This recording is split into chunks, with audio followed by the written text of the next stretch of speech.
Carlos Monroy y este día vamos a hablar del diagnóstico y abordaje del dolor neuropático localizado. Agradezco la invitación, por supuesto, y es un gusto estar con ustedes a través de esta plataforma. El día de hoy vamos a tratar de abarcar todos estos temas, un poco acerca de la descripción general y función del dolor, la clasificación según su duración, el tipo sindromático del dolor y la etiología. Vamos a hacer obviamente énfasis en el dolor neuropático, su diagnóstico y el tratamiento. ¿Qué es el dolor? Normalmente el dolor lo entendemos siempre como un síntoma, y el síntoma que nos alerta sobre algo que nos puede causar un daño potencial. ¿Sí? Lo podemos clasificar de acuerdo a su duración, el tipo sindromático y la etiología. De acuerdo a la duración, sabemos que el dolor agudo es siempre aquel que tiene una duración menor a 3 meses, y por definición de la IASP, el dolor crónico se establece un punto de corte a partir de los 3 meses. ¿Sí? La Sociedad Americana del Dolor propone que el punto de corte sea a partir de los 6 meses, sin embargo, la prevalencia no difiere con una u otra, y lo más aceptado hasta el momento es lo que nos propone la IASP. ¿Sí? De acuerdo al tipo sindromático, pues bueno, lo vamos a ir tratando de abarcar durante la plática, y a la etiología, que en este caso nos vamos a enfocar más acerca del dolor neuropático. Por definición, y eso acaba de cambiar recientemente, el dolor es una experiencia sensorial y emocional desagradable asociada con o similar a la asociada con la lesión tisular real o potencial. De esto, pues bueno, podemos ver varias cosas. Lo primero, ¿sí? El dolor es siempre una experiencia personal influenciada por factores biológicos, psicológicos y sociales. El dolor y la nocicepción son fenómenos diferentes, sin embargo, también están involucrados directamente. El concepto de dolor es aprendido normalmente a través de las experiencias que vivimos, ¿sí? Y se debe respetar siempre el relato del dolor de cada individuo. Puede tener efectos adversos no solamente en la parte física, sino también en el bienestar, la función y la salud mental de las personas que lo padecen, y la incapacidad para comunicar no niega la posibilidad de que un ser humano o un animal no humano experimente dolor. Dentro de la definición, pues bueno, vemos que normalmente, sí, y esto no ha cambiado mucho de la definición previa, ¿sí? Es que el dolor se establece con o se asocia a una lesión tisular potencial. En esto, pues bueno, tenemos que tratar de esclarecer un poco la definición. ¿Sí? Una lesión tisular real, pues bueno, nunca vamos a dudar que puede provocar dolor, como el ejemplo una fractura. Sin embargo, algo que es potencial, por ejemplo, el dolor visceral o el dolor que nos puede provocar una lesión en el sistema, no podemos establecerlo, no es palpable para nosotros en ese momento, por lo tanto, es una lesión potencial. Tenemos dos clasificaciones importantes: el dolor de tipo nociceptivo y el dolor no nociceptivo neuropático. El dolor neuropático se va a dividir a su vez en central y periférico de acuerdo a lo que esté afectado, ¿sí? Y bueno, las diferencias es también en cuanto a la distribución. Esto puede estar distribuido en una región, estar localizado o afectar varias partes de nuestro cuerpo, ¿sí? Y el dolor neuropático, por definición, es aquel que se da por una lesión o enfermedad del sistema nervioso, ¿sí? Somatosensorial, ya sea central, periférico o incluso de mantenimiento simpático. El dolor nociceptivo, en cambio, ¿sí? Se divide a su vez en dolor de tipo visceral y dolor de tipo somático, ¿sí? Aquí hay una gran diferencia, o una de las principales diferencias es que el dolor nociceptivo, ¿sí? Para que se lleve a cabo, depende de la integridad del sistema somatosensorial. En cambio, en el dolor neuropático, la lesión o enfermedad está directamente sobre el sistema somatosensorial, y de ahí que las características con las que nos los van a describir es totalmente distinta. Vamos a hablar un poquito acerca del dolor neuropático, ¿sí? Y bueno, lo que comentamos normalmente es causado por una lesión o enfermedad del sistema nervioso somatosensorial. ¿Y cómo se clasifica? ¿Sí? La región que puede afectar a nivel central, estamos hablando de lo que es a nivel espinal y supraespinal, por ejemplo, dolor posterior a un evento vascular cerebral o en un lesionado medular. En cambio, el dolor neuropático periférico va a afectar desde raíces nerviosas, terminales nerviosas y fibras delgadas, como las fibras nerviosas sensoriales nociceptivas A beta, A delta y C.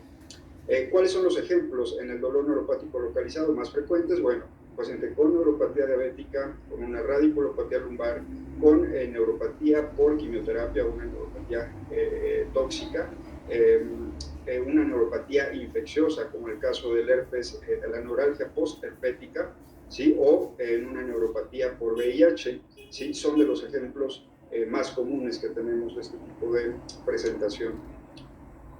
Las causas, bueno, pueden ser diversas, pueden ser las más frecuentes, sobre todo en personas jóvenes, son las lesiones, ya sea por trauma o por atrapamientos. Otro también en nuestro país, la prevalencia de diabetes mellitus, sí, es muy elevada, como todos lo sabemos, por lo tanto también la causa metabólica de neuropatías es un ejemplo muy frecuente en nuestra población. Otras no tan comunes, pero que siempre debemos de tener en cuenta, son las que son debidas a infecciones como la neuralgia postherpética o VIH, o las que son ocasionadas por neurotoxinas, ya sea una neuropatía por quimioterapia, una neuropatía por alcohol, ¿sí? Que son de las más frecuentes. Hay también factores que contribuyen y la fisiopatología de cada individuo en cómo se va a presentar. Si es una lesión a nervios sensoriales, si es por actividad ectópica del sistema somatosensorial, si hay ya fenómenos de neuroplasticidad maladaptativa, como sensibilización periférica y central, y también vamos a observar una conectividad cerebral alterada. Y esto pues nos va a llevar ya al síndrome neuropático. El dolor neuropático localizado siempre se va a caracterizar por áreas consistentes y circunscritas de dolor máximo asociado con sensibilidad anormal de la piel y o síntomas espontáneos. El 60% del dolor neuropático es localizado, ¿sí? Y es de las presentaciones más frecuentes, de ahí su relevancia para su diagnóstico adecuado y un abordaje terapéutico correcto. Sí, la prevalencia del dolor también sabemos que, bueno, no es muy alta, ¿sí? Por ejemplo, en pacientes con neuralgia postherpética mayores de 60 años hasta en un 80%, en neuropatía diabética, sobre todo en los pacientes con diabetes mellitus de 10 años de evolución o más, hasta en un 60%. El dolor lumbar neuropático, o sea, cuando tenemos algún tipo de compresión radicular, por ejemplo, que es de lo más frecuente, hasta en un 60%, ¿sí? Dolor neuropático relacionado a cáncer entre 50 y 60%, y últimamente, pues bueno, ya vamos conociendo más acerca del dolor postquirúrgico persistente, ¿sí? Que tiene un componente neuropático importante y que en algunas estadísticas puede alcanzar hasta en el 70% de los pacientes que presentan dolor posterior a una cirugía.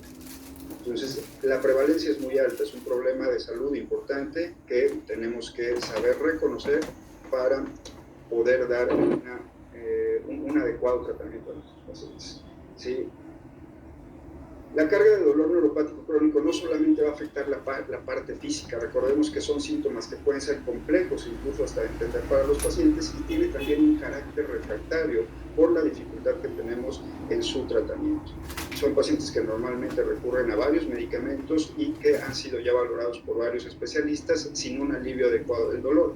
Por lo tanto, son pacientes que ya van a arrastrar muy probablemente alteraciones emocionales, trastornos de sueño, y no solamente en esa parte, sino que también van a tener en todo el ámbito de su entorno o en todo el entorno social que viven y familiar, puede haber alteraciones.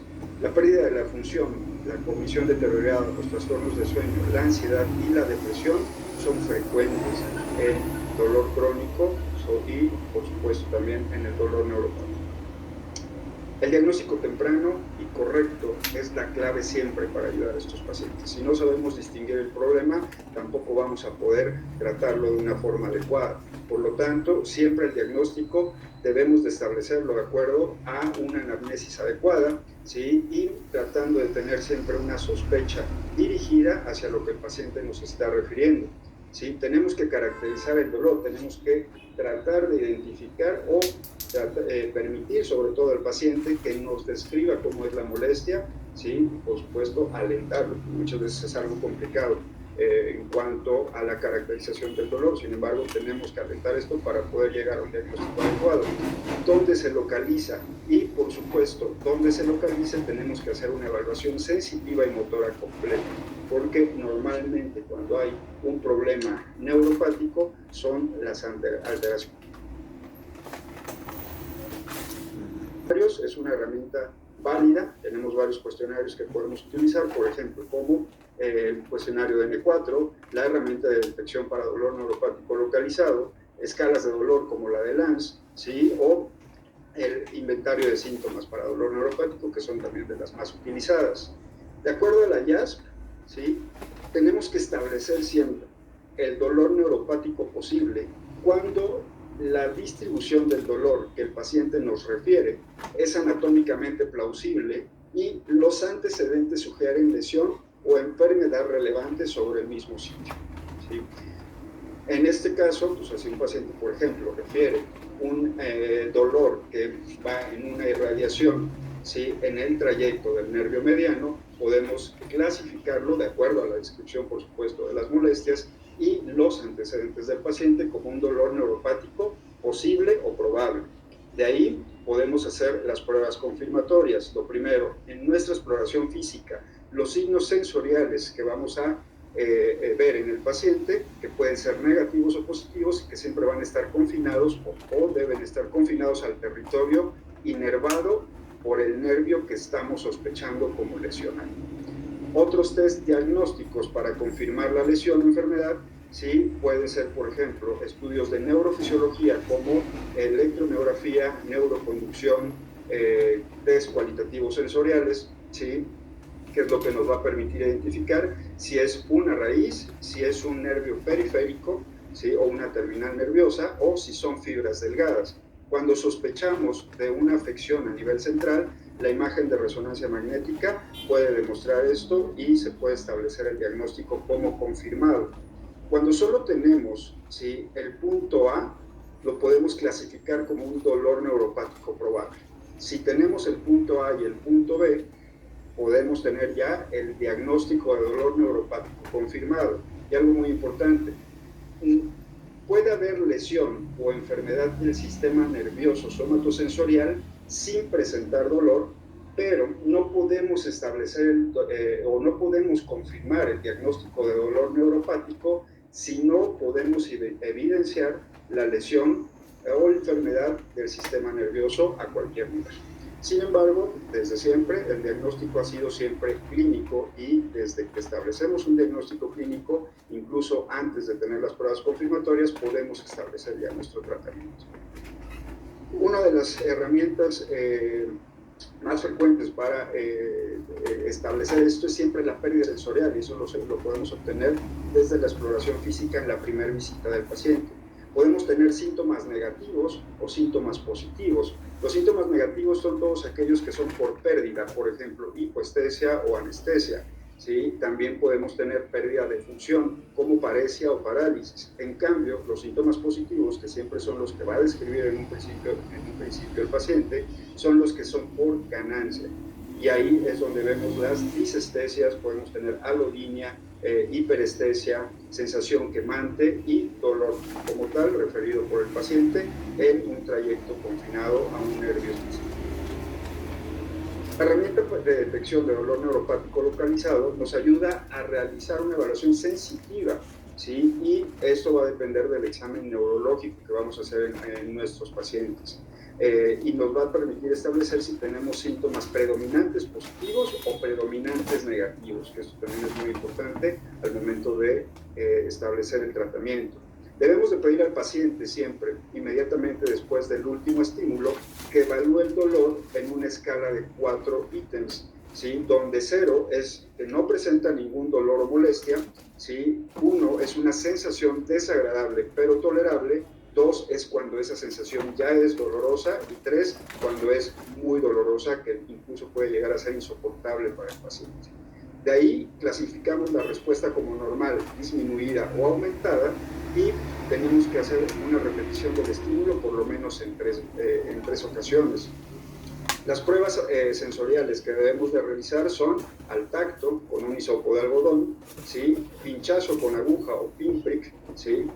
A la vibración, ¿sí? Con un diapasón de 128 Hz, al calor y al frío, ¿sí? Con, por supuesto, objetos que tengan una temperatura ¿sí?, que nos permitan establecer esto, y a la presión, como la prueba del monofilamento, que es algo muy utilizado en los pacientes con neuropatía diabética. Al momento de realizar esta exploración debemos de recordar, sí, que no se debe de hacer la prueba comparativa con el lado contralateral. Por ejemplo, en el ejemplo que tenemos en las imágenes, vemos cómo se está haciendo la exploración de una mano. Por lo tanto, yo estoy sospechando de una lesión en el trayecto del nervio que está sobre esa zona. Sin embargo, no puedo todavía, ¿sí?, establecerlo solamente como algo periférico, y puede estar la mano contralateral teniendo el mismo problema. Entonces, si hacemos las pruebas sensoriales de esa forma, podríamos caer en un error al momento de hacer el diagnóstico. Siempre tenemos que hacer la prueba de forma comparativa con una parte que no presente ningún dato de alteración al momento de hacer esta exploración. ¿Sí?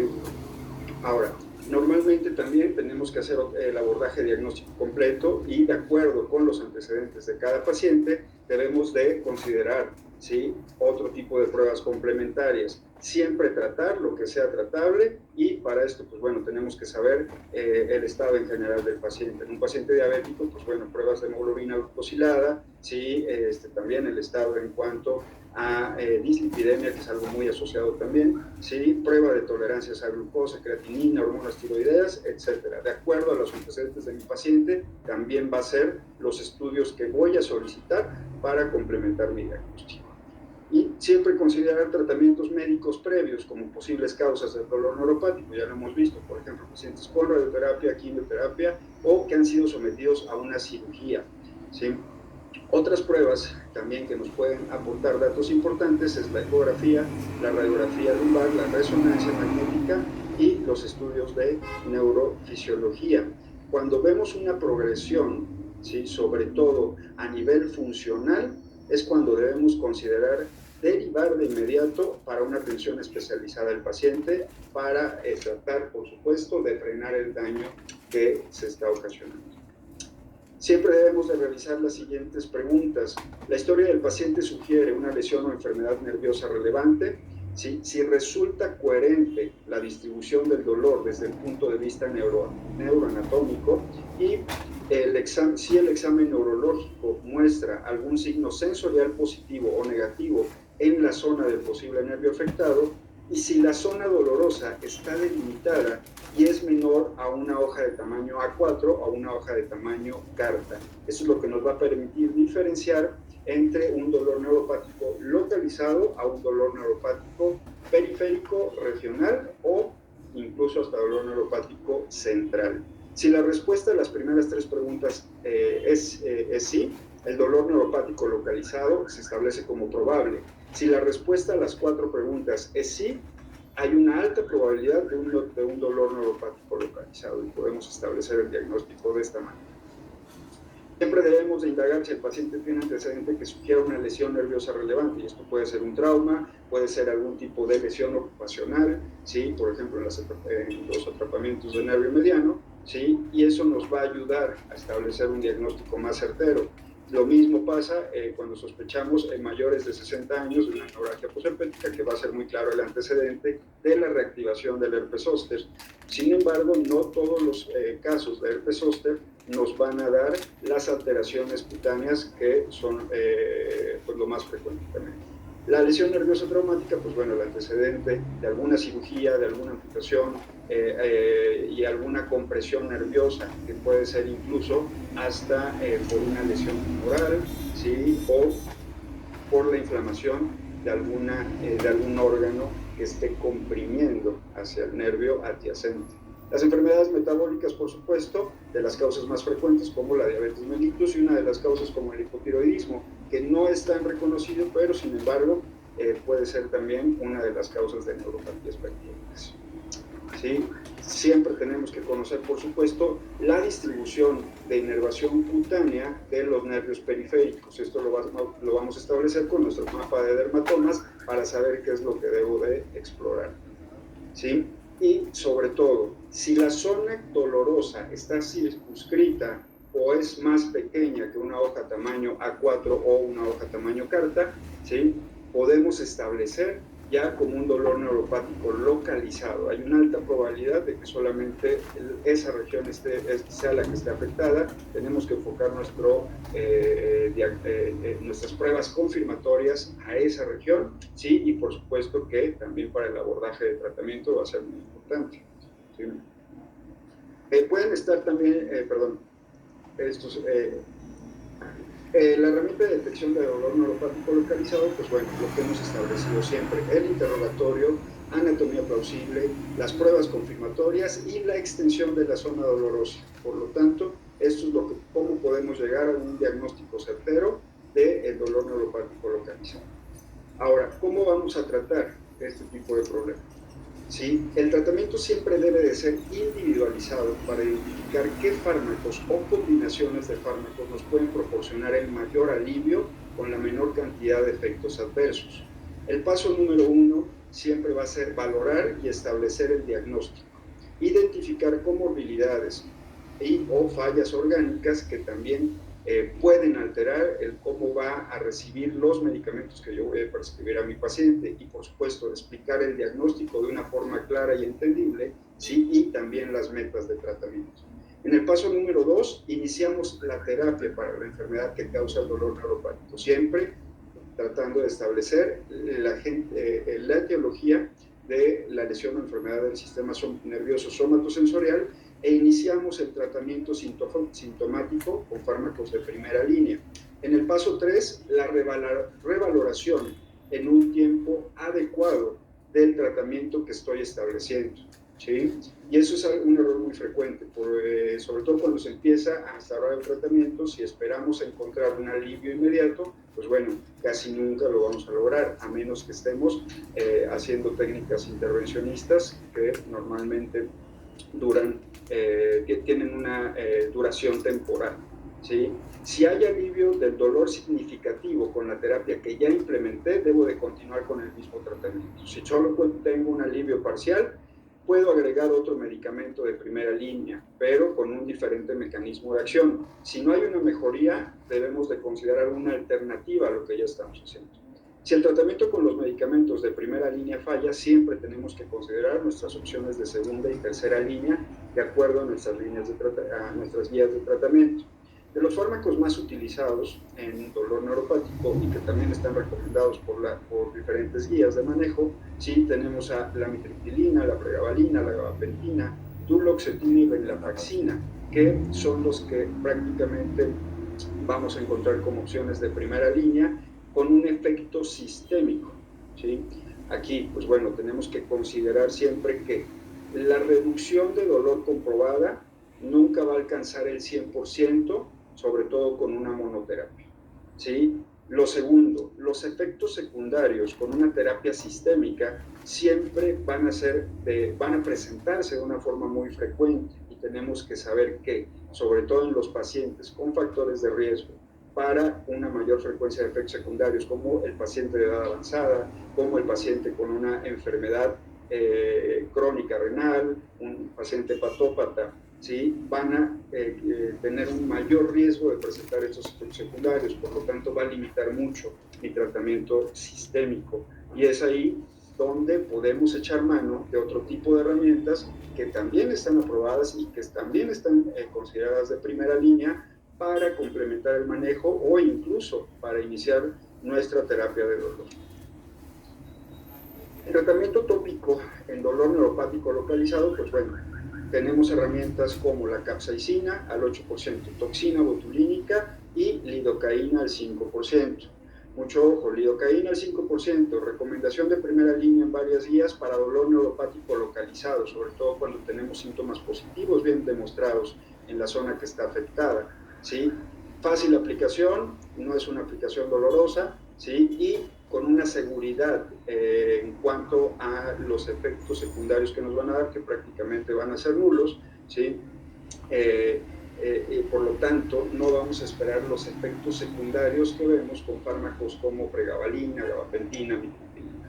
En el caso de la capsaicina y toxina botulínica, que son considerados como segunda y tercera línea de manejo, bueno, la capsaicina al 8% hasta el momento no está disponible en México y la aplicación es muy dolorosa, que se sugiere realizar, de hecho, bajo sedación, porque lo que se provoca es una desaferentación de la zona.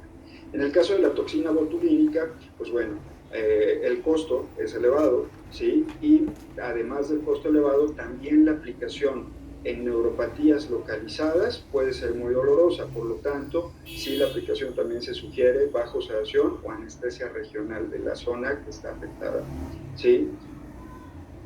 Otra de las cosas que tenemos que tomar en cuenta, ¿sí? Normalmente siempre nos basamos en una prueba de ensayo y error al momento que establecemos nuestro tratamiento. O sea, iniciamos con un medicamento, vemos cómo se tolera por el paciente y valoramos después de un tiempo el efecto terapéutico. Sin embargo, si yo, de acuerdo al síntoma que está presentando mi paciente, puedo inferir sobre el proceso neuronal o mecanismo, ¿sí?, que está ocasionando el dolor, sí puedo ser mucho más específico en mi tratamiento. Por ejemplo, si el síntoma predominante es dolor espontáneo o paroxismos, ¿sí?, el mecanismo involucrado va a ser una hiperexcitabilidad del nociceptor periférico y una generación de un impulso ectópico. Por lo tanto, mi objetivo va a estar sobre la transmisión de ese impulso o sobre esa hiperexcitabilidad que está mediada por los canales de sodio. El perfil terapéutico adecuado para el tratamiento que voy a instaurar, por lo tanto, sería con bloqueadores selectivos de canales de sodio, como la lidocaína u otros medicamentos también de efecto sistémico, como los antidepresivos tricíclicos o carbamazepina, que pues bueno, los efectos secundarios también los tenemos que tomar en cuenta, ¿sí? Y de esta forma puedo instaurar una terapia mucho más certera, ¿sí?, al momento de iniciar mi tratamiento. Entonces, de acuerdo a las guías con las que contamos, ¿sí?, para el manejo del dolor neuropático, el apósito de lidocaína, el 5%, es eficaz en condiciones que cursan con dolor neuropático localizado. Excelente perfil de seguridad, por supuesto, por la acción solamente a nivel local, vamos a tener prácticamente los efectos secundarios que se pueden llegar a presentar son prácticamente nulos. No requiere de una titulación, como sí con otros fármacos, donde tenemos que empezar con una dosis baja para ver que el paciente lo tolere de primera instancia e ir incrementando hasta lograr el objetivo terapéutico, y además de que tiene una fácil aplicación. Está recomendado por diversas guías en el manejo de varias condiciones dolorosas, ¿sí?, sobre todo en neuropatías periféricas localizadas, ¿sí? Las consecuencias del tratamiento normalmente en los pacientes que están padeciendo este problema, sí sugieren una ruta fisiológica común debido a la expresión normal de los canales de sodio. De ahí la relevancia de fármacos que bloquean canales de sodio en el tratamiento del dolor neuropático. El tratamiento tópico con parches de lidocaína van a atender precisamente esta necesidad y nos van a ayudar a tener un mejor resultado de nuestro tratamiento. La experiencia clínica y los lineamientos regulatorios respaldan esta estrategia de manejo y está demostrada la eficacia en este tipo de problemas, donde también puede utilizar en otras condiciones de neuropatía dolorosa periférica o localizada. Este es un recuento de las guías que tenemos en cuanto al dolor neuropático. La más frecuente a nivel internacional o global es del 2015, que es la que nos da la IAS. A nivel ya regional, sí, tenemos las guías australianas del 2017 y las guías latinoamericanas igual del 2017, que también van a seguir estos lineamientos que estamos complementando. La importancia sobre la acción farmacológica de los canales de sodio. Recuerden que el proceso para percibir el estímulo doloroso va a depender siempre, ¿sí?, de la transmisión por medio de la bomba de sodio-potasio tepeasa, y precisamente bloqueando el canal de sodio es como vamos a lograr el bloqueo de este impulso ectópico o de esta generación espontánea de dolor, ¿sí? Por lo tanto, el efecto terapéutico va a ser no solamente eficaz, sino también efectivo. ¿Sí? Un poquito acerca de la historia. Esto no es algo nuevo, es algo nuevo en México, o sea, no tiene mucho que contamos con este medicamento, ¿sí? Es importante que entre más herramientas para tratar esta condición, que es de por sí ya muy difícil de tratar, ¿sí?, y que puede llevar a alteraciones importantes en nuestros pacientes, no solamente en la parte física, ¿sí? No es algo nuevo a nivel mundial. Estas recomendaciones vienen ya incluso desde 1999, cuando se aprobó para su uso, ¿sí? Y ya las guías, a partir de los siguientes años, ¿sí? Sobre todo en las del 2009, fue cuando ya se empieza a usar, a recomendar como primera línea de manejo de dolor neuropático localizado. ¿Sí? Entonces, esto es lo que tenemos que tomar en cuenta al momento de estar tratando a los pacientes: siempre establecer el diagnóstico, siempre valorar de una forma adecuada nuestro tratamiento y siempre buscar el equilibrio entre una buena respuesta a nuestro manejo, ¿sí? Y con la menor cantidad de efectos secundarios posibles para que nuestros pacientes puedan tener una calidad de vida adecuada.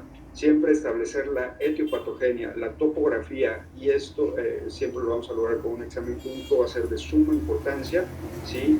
Establecer qué consecuencias está ocasionando en mi paciente el dolor neuropático, ¿sí? Realizar un diagnóstico temprano y poder dar un tratamiento efectivo de primera línea con la menor cantidad de efectos secundarios. Muchas gracias por su atención, ha sido un gusto estar con ustedes.